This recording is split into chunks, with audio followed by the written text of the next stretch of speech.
पन्नगे च सुरेन्द्रे च कौशिके पाद संस्पृशि निर्विशेष मनस्काय श्री वीरस्वामिने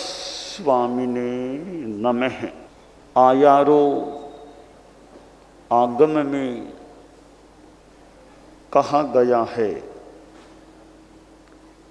नालम ते तव ताना एवा शरणा एवा तुमं पितेशिम नालम ताना एवा शरणा एवा।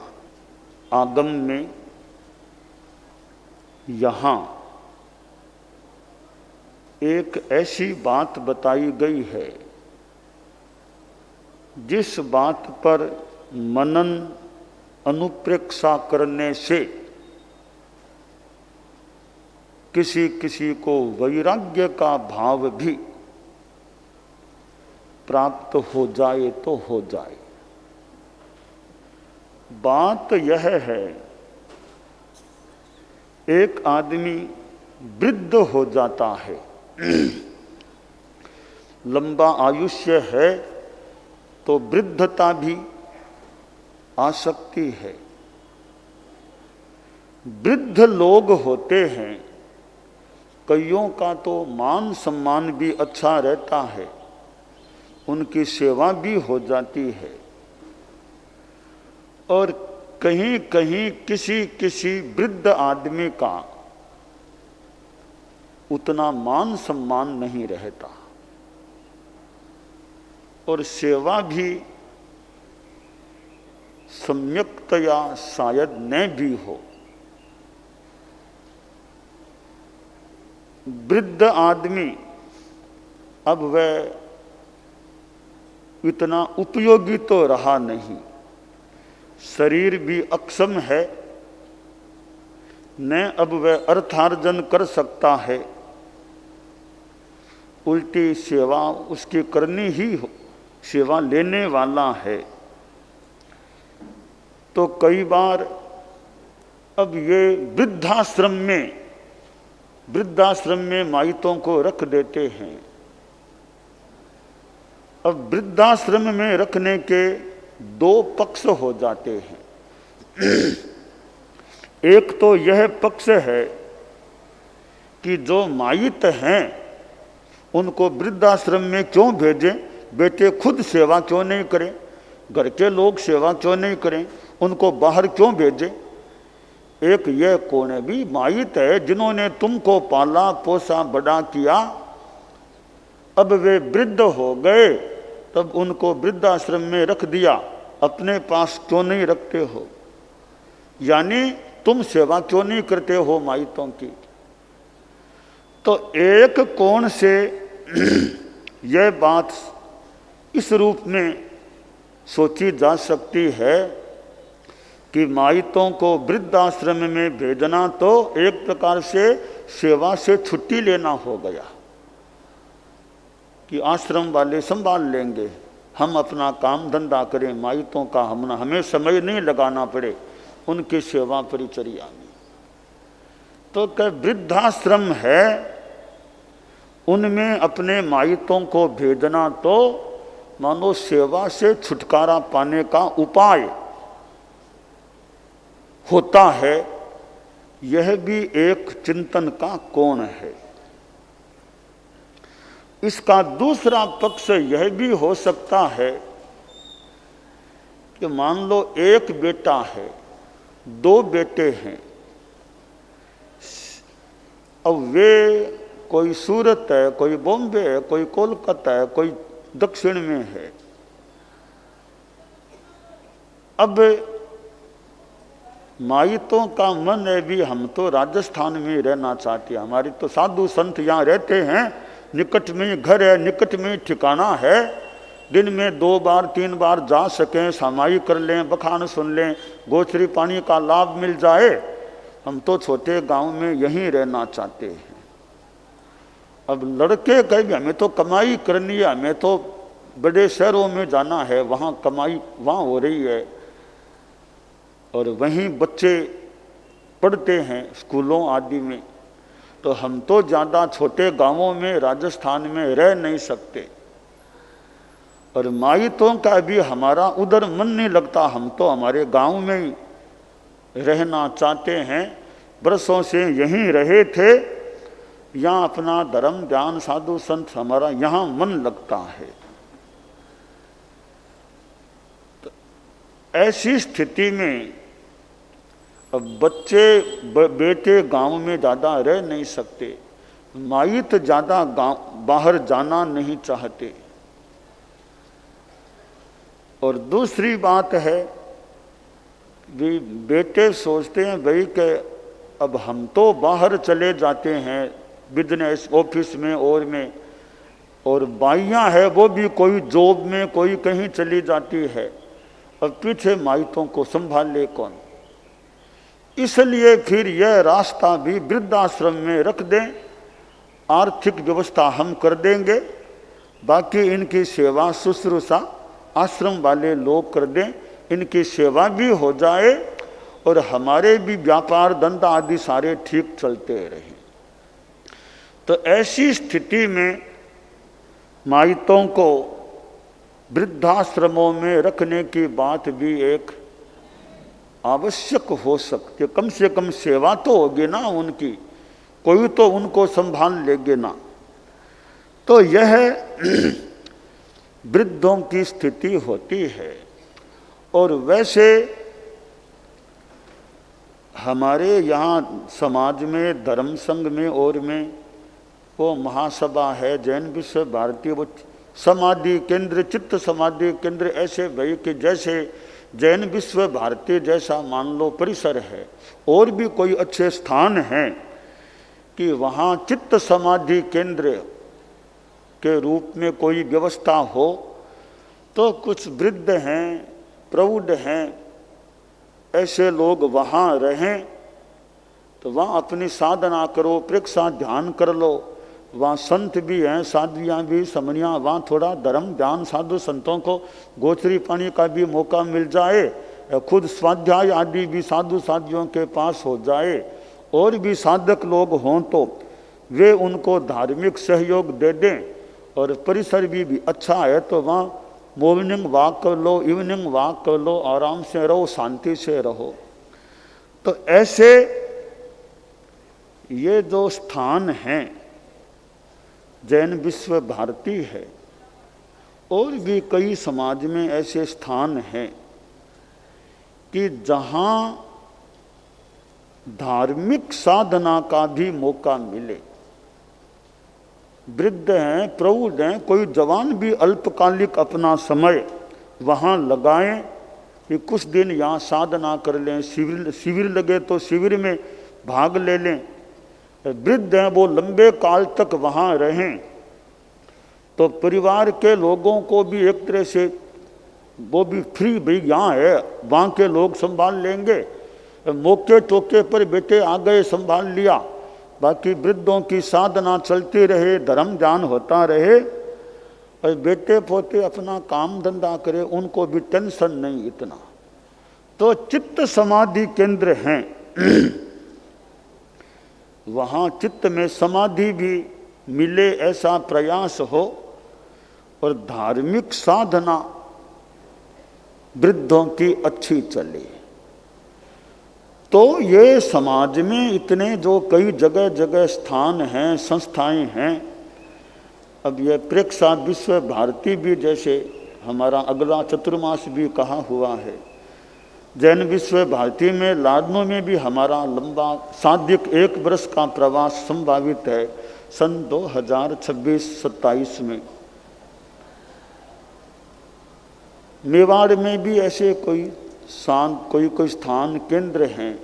तो ऐसे स्थानों का धार्मिक उपयोग वृद्धों के लिए अवृद्धों के लिए भी होता रहे, ताकि उनको साधना का, धर्म ज्ञान का, समाधि में रहने का अच्छा मौका मिले। जैसे संन्यास आश्रम की बात आती है, 25 वर्ष ब्रह्मचर्य आश्रम, फिर 25 वर्ष गृहस्थ आश्रम, फिर 25 वर्ष वानप्रस्थ आश्रम, 25 वर्ष संन्यास आश्रम। अब ये जो चित्त समाधि केंद्र हैं, जैन विश्व भारती को मान लें, अब यहाँ जो वृद्ध हैं 75-80 के उम्र के हैं, अब वो घर को प्राय छोड़कर यहाँ आ गए तो एक सीमा तक कुछ अंशों में उनका संन्यास आश्रम जैसा हो जाए कि घर से कोई मोह नहीं, माया नहीं, अपना परिवार में वो लोग जाने बेटे हम तो अपनी साधना करते, वो उनका थोड़ा सा संन्यास आश्रम का सा रूप भी बन सकता है। तो पूरी दीक्षा साधुपना तो मान लो आए न आए, कम से कम वो गारहस्थ में भी संन्यास आश्रम का सा रूप हो गया। वहाँ अपने घर से कोई विशेष कुछ संबंध नहीं, यहाँ अपनी साधना करो, धर्म ध्यान करो। तो 13पंथी महासभा है, जैन विश्व भारती है, ये हमारे गोष्ठियों में भी चिंतन चला है। सेवादायी कार्यकर्ता, सेवा साधक, सेवा साधना, ऐसे क्रम जिन पर घोषणा भी हुई होगी। तो ये आदमी को सेवा देना चाहता है कि उम्र ज़्यादा नहीं है, अब कई बाइयाँ होती है, अब वे चाहती है भी हम कुछ सेवा दें, साधना करें। तो अच्छी बात है कि पारिवारिक जीवन में नहीं फंसना है, सेवा करनी, साधना करनी। तो ऐसे जो उपक्रम हैं वे वहाँ रह करके अपनी साधना भी करे और सेवा भी धार्मिक आध्यात्मिक देने की वो दें, उनके जीवन की सार्थकता हो जाए, सफलता हो जाए कि न तो पारिवारिक जीवन में फंसना और न दीक्षा ले सकते हैं। तो बीच का रास्ता है कि ऐसे संस्थाओं में रह करके साधना करना और सेवा, पढ़े लिखे हैं, अच्छी सेवा भी, बौद्धिक सेवा भी दे सकते हैं, अपनी साधना भी कर सकते हैं। तो ये आयारो आगम में जो कहा गया है, नालम ते तव ताना एवा शरणा एवा, तुमम की तेसिम नालम ताना एवा शरणा एवा। तो यह वृद्धावस्था है, इसमें कई बार परिवार में आदमी रहता है, कहीं कहीं सबकी बात नहीं कहते, कहीं कहीं उनको पूरा मान सम्मान न मिले तो उनके मन में असमाधि, वृद्धों के मन में असमाधि कि मुझे पूछते ही नहीं है, मेरी पूरी सेवा नहीं करते हैं, मेरा कहना नहीं मानते हैं, तो मन में असमाधि हो जाए, घर में कहीं कोई कलह हो जाए, या घर का माहौल तो थोड़ा एक गारहस्थ्य का होता है। तो ऐसी स्थिति में वे लोग चित्त समाधि केंद्र में अगर रहते हैं तो पारिवारिक जीवन से कुछ मुक्ति मिल गई, थोड़ा संन्यास आश्रम का आंशिक रूप बन गया। वहाँ अपने धर्म ध्यान साधना करो, साधु संतों का योग है, उनके दर्शन कर लो, सेवा कर लो, व्याख्यान हो तो वो सुन लो, बाकी स्वाध्याय आदि कर लो, ध्यान कर लो, कायोत्सव कर लो, अपना अच्छा समय बिताओ। आत्म कल्याण की दृष्टि से विशेष प्रयास करते रहो। तो ये वृद्धाश्रम हैं और चित्त समाधि केंद्र हैं। हमारे यहाँ वृद्धाश्रम नाम इतना हमारे धर्म संघ के संदर्भ में हम चित्त समाधि केंद्र शब्द को ज़्यादा अच्छा मानते हैं। अभी वृद्धाश्रम तो एक सामान्य है, ठीक है, चित्त समाधि केंद्र हमारे यहाँ तो साधियों के लिए भी वृद्धाश्रम में समाधि केंद्र है। जो अग्रणी साधियाँ कुछ अक्षम और कुछ हैं तो उनको वहाँ रहने का मौका मिले, उनकी सेवा भी हो, वे अपना समाधि में रहें, अपनी साधना अच्छे ढंग से करते रहें। तो आयारों में जो कहा गया है अत्राण और असरण की बात है, केवल वृद्ध आदमी की ही बात नहीं, कोई भी आदमी हो कि ये मेरे परिवार के लोग हैं, तुम्हारे स्वजन हैं, संबंधी हैं, वे भी तुम्हारे लिए त्राण नहीं बन सकेंगे, शरण नहीं बन सकेंगे, और न तुम उनके लिए त्राण और शरण बन सकोगे। अब यह जो बात है एक निश्चय नहीं की बात प्रतीत हो रही है कि वास्तव में कोई त्राण नहीं है, शरण नहीं है। ये स्वजन लोग क्यों नहीं है? जैसे एक आदमी बूढ़ा हो गया, 85, 90, 92, 94, 95 आ गए हैं। अब वृद्ध आदमी कभी यहाँ दुखता है, कभी यहाँ दुखता है, कभी कहीं दुखता है। परिवार के लोग डॉक्टर को बुला देंगे, हॉस्पिटलाइज मान लो करा दे, दवाई दिला दे, फिजियोथेरापी करनी वो करा दे, फिर भी दर्द होता है। अब उसको वे लोग दूर कैसे कर पाएंगे? यह अत्राणता है, अशरणता है। सेवा फिर भी कर दें, बुढ़ापे से बचा करके कैसे रखें? यह अत्राणता है, अशरणता है। मान लो बुढ़ापा भी ज्यादा हावी न हो, बीमारी भी इलाज हो जाए, पर मौत से कौन बचा सकेगा? बेटे हैं, छोटे भाई खुद के बैठे हैं, बड़े भाई हैं। अब वृद्ध आदमी को मौत से बचाने वाला तो कोई नहीं है, वो तो सबके लिए नियम है। तो यह अत्राणता है, अशरणता है। तो यह निश्चय नहीं की बात हो गई कि कोई व्यक्ति किसी भी व्यक्ति का त्राण नहीं है, शरण नहीं है। हम व्यवहार पक्ष में देखें तो त्राण शरण होते भी हैं।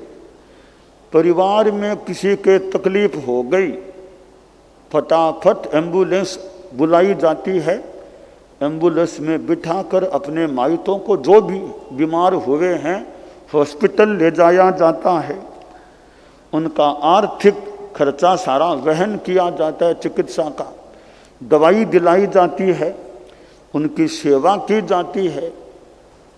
तो त्राण है भी, शरण है भी कि एक दूसरे की सेवा भी होती है, बचाने का, स्वस्थ करने का प्रयास भी होता है। तो व्यवहार में यह भी एक फैक्ट लग रहा है कि दूसरे हमारे त्राण बनते भी हैं, शरण बनते भी हैं, और हम भी दूसरों के त्राण और शरण बनने का प्रयास भी करने वाले कर सकते हैं। तो एक मानो सच्चाई प्रकट की गई है कि त्राण और शरण अंतिम रूप में एक दृष्टि से ये स्वजन लोग, पारिवारिक लोग, मित्र आदि लोग नहीं बन सकते। देखते देखते आदमी दुर्घटनाग्रस्त हो जाता है। अब ऑपरेशन कराओ, विश्राम करो, कुछ तकलीफ भी शरीर में होती है तो होती है। इलाज करा दिया, ऑपरेशन करवा दिया, पर थोड़ी तकलीफ है, इतने दिनों तक हॉस्पिटल में रहना पड़ा, घर में विश्राम करना पड़ा। इतने लोग पास में हैं, दुर्घटना से बचाया नहीं जा सका। दुर्घटना में कोई कोई ऑन द स्पॉट चले जाते हैं।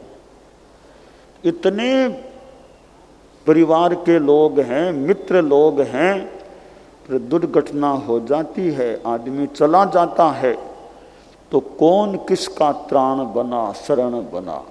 तो आयारो की यह वाणी, नालम ते तव ताना एवा शरणा एवा, तुमम पितेशिम नालम ताना एवा शरणा एवा, यह इस रूप में बड़ी सही, बहुत यथार्थ प्रतीत होती है कि निश्चय तह कोई आदमी किसी अन्य आदमी का त्राण नहीं है, शरण नहीं है। तो ऐसी अवस्था में क्या करें कि करें क्या? धर्म करो, अध्यात्म की शरण में आओ।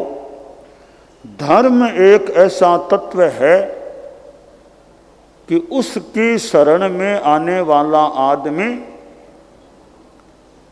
कभी हमेशा के लिए बुढ़ापे से भी मुक्ति, बीमारी से भी मुक्ति और जन्म मरण से भी मुक्ति प्राप्त कर सकता है।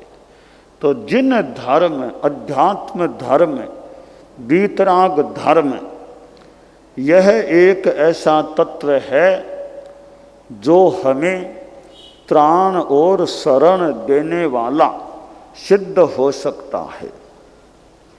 आज 15 अगस्त है और सन 1947 15 अगस्त का दिन भारत के लिए एक मानो गौरवास्पद, महत्वपूर्ण दिवस के रूप में आया और उस दिवस को मनाया जा रहा है। 75वां वर्ष मनाने की बात हो गई और ये स्वतंत्रता में भारत जी रहा है। स्वातंत्र्य पाना तो वो भी मशक्कत, परिश्रम, श्रम, संघर्ष के बाद स्वातंत्र्य मिलता है, उसका अपना आनंद भी हो सकता है। और भारत एक ऐसा राष्ट्र है जहाँ आज भी साधु संत इस धरती पर हैं। भारत के पास संत संपदा है, इतने संत भारत में हैं। तो यह संत संपदा एक भारत की निधि है। संतों से सदुपदेश मिलता है, कितनों को कल्याण के मार्ग पर आगे बढ़ने का मौका मिल सकता है। आचार्य श्री तुलसी जो भारत की स्वतंत्रता के समय थे ही असली आज़ादी अपनाओ, ये असली आज़ादी स्वातंत्र्य भारत को मिला है, परंतु इस स्वातंत्र्य में भी संयम की चेतना भी रहे, अनुशासन की चेतना भी रहे। देश स्वतंत्र हो गया पर आदमी स्वतंत्र हो जाए यानी स्वच्छंद हो जाए, यह ठीक नहीं होता। स्वतंत्रता होने पर भी अनुशासन की परतंत्रता तो रहनी चाहिए, संविधान की परतंत्रता रहनी चाहिए कि हम संविधान के नीचे रहें। किसी भी राष्ट्र का संविधान होता है, संस्थाओं का भी संविधान होता है, संगठनों का संविधान होता है। उस संविधान का भी बड़ा महत्व होता है, पर संविधान का पालन होता है तो संविधान सुरक्षा कर सकता है।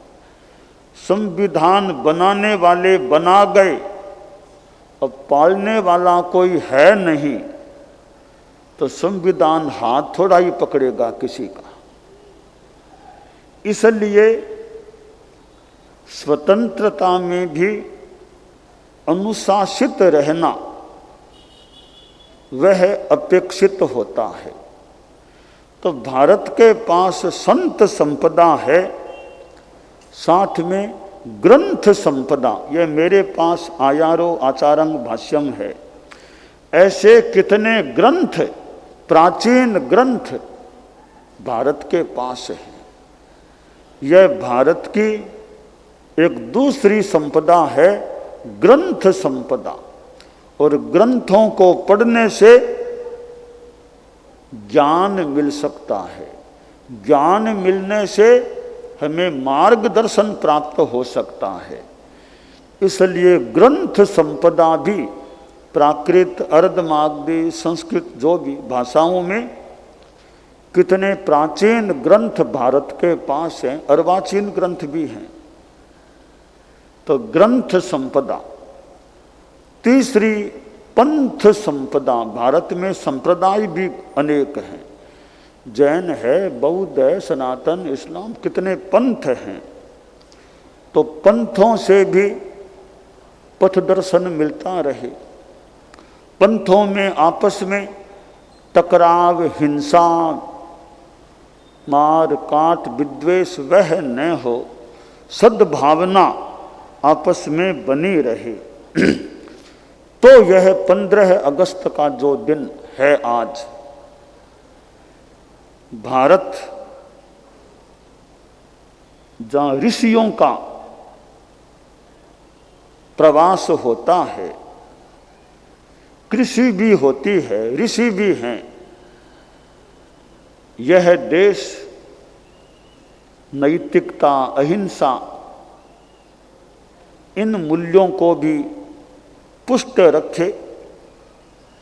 भारत के लिए जहाँ भौतिक विकास मान लें महत्वपूर्ण है, आर्थिक विकास महत्वपूर्ण हो सकता है, तो नैतिकता, आध्यात्मिकता, ये तत्व भी भारत के नागरिकों में, हम सभी में अच्छे रूप में बने रहें। गृहस्थों में अपनी सीमा में नैतिकता, आध्यात्मिकता रहे। संत समाज तो बहुत पूजनीय उच्च कोटि का है। संत समाज में भी अच्छी साधुता, संतता बनी रहे और संतों से आम जनता को सदुपदेश दिया जाता रहे, यथोचित यथासंभव। तो भारत के नागरिकों में संतों के सदुपदेश के द्वारा भी अच्छी चेतना, धार्मिक आध्यात्मिक चेतना, संयम की चेतना, उदारता की चेतना पुष्ट हो सकती है। तो यह आज का जो दिन है 15 अगस्त, गौरवपूर्ण दिवस भारत के लिए है। और इतने प्रांत हैं, इतनी भाषाएं हैं भारत में। देश में शांति रहे, संप्रदाय, जाति आदि को लेकर दंगा फसाद, मार काट, हिंसा न हो। राजनीति के लोग हैं, वे भी अहिंसा, नैतिकता, संयम, इन मूल्यों को स्वयं भी आत्मसात रखते रहें और अपने भाषणों और में लोगों को भी इन मूल्यों की प्रेरणा भी यथा औचित्य देते रहें। इधर देश में न्यायपालिका है, विधायिका है, कार्यपालिका है, प्रेस का अपना कार्य है।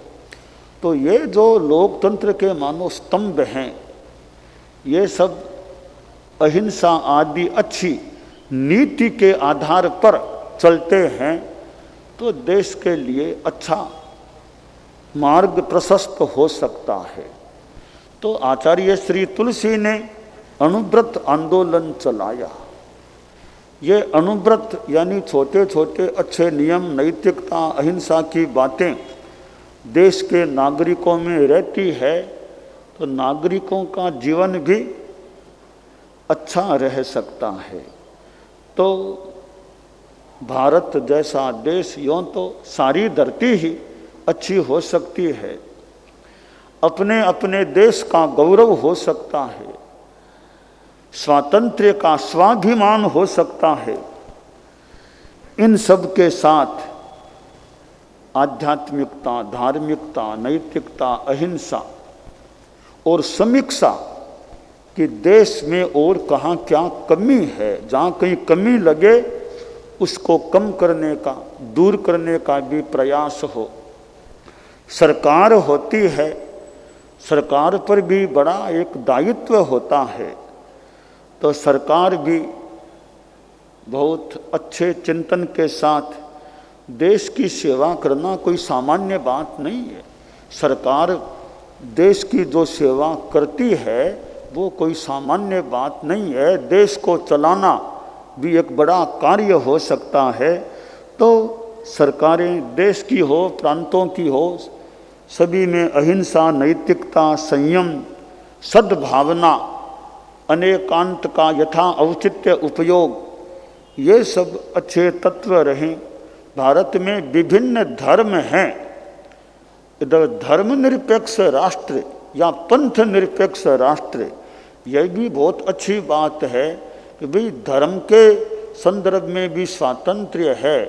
मैं कौन से धर्म को मानूं, मेरी इच्छा है। तो यह स्वातंत्र्य होना भी अपने आप में अच्छी बात होती है। तो यह लोकतांत्रिक प्रणाली से संचालित होने वाला भारत राष्ट्र आध्यात्मिक नैतिक मूल्यों के संदर्भ में भी आगे बढ़ता रहे। साधु संतों की भी सेवा देश के लोग यथा औचित्य लेते रहें, साधु संत देते रहें। और विद्यार्थी पीढ़ी है, विद्यार्थियों में, बाल पीढ़ी में अच्छे संस्कार आते रहें और युवा पीढ़ी भी खूब नशा मुक्त रहते हुए अपनी शक्ति का धार्मिक आध्यात्मिक सदुपयोग करती रहे और वृद्धों से प्रेरणा मिलती रहे, मार्गदर्शन मिलता रहे। जवानों का जोश है, जोश के साथ होश भी रहे। वृद्धों के अपने अनुभव हैं, उनका भी यथोचित अच्छा उपयोग हो सकता है। तो कुल मिलाकर के ये 15 अगस्त एक अच्छी प्रेरणा देने वाला और देश के नागरिकों में धार्मिक आध्यात्मिक नैतिकता, अहिंसा, सद्भावना, इन तत्वों को भी एक पुष्ट होने की प्रेरणा भी मिल सके। और यह 15 अगस्त का दिन है वो सद्भावना पूर्ण रहे, देश के लिए गौरव की बात है। आसपास के देशों के प्रति भी भारत में एकदम सद्भावना बनी रहे कि चलाकर किसी पर भी कोई आक्रमण नहीं। यह नीति बहुत अच्छी नीति है। कोई दूसरा करे तो वो देश की सुरक्षा की बात हो सकती है, बाकी सबके साथ सद्भावना, मैत्री भावना, पड़ोसी राष्ट्र हैं और हैं, सबके साथ मैत्री भावना रहे। तो हम लोग तो धर्म से जुड़े हुए हैं, अध्यात्म के संदर्भ में जीने वाले या जीवन जीने का संकल्प लिए हुए हैं। तो वैसे हमारा तो सारी धरती ही हमारी है। वसुधैव कुटुंबकम अयम निजः परो वेति गणना लघु चेतसाम उदार चरिता नाम तो वसुधैव कुटुंबकम। यह पूरी वसुधा हमारा परिवार है, सब हमारे ही हैं, हम सबके हैं। यह और उदार चिंतन है। तो जहाँ राष्ट्र की बात है तो राष्ट्र के प्रति हमारा क्या कर्तव्य है, जिस राष्ट्र में हम रह रहे हैं उसके प्रति हमारा क्या कर्तव्य है, इस कर्तव्य के प्रति भी जागरूकता और धार्मिकता, आध्यात्मिकता, अहिंसा, नैतिकता, इनका विकास होता रहे। मंगल कामना।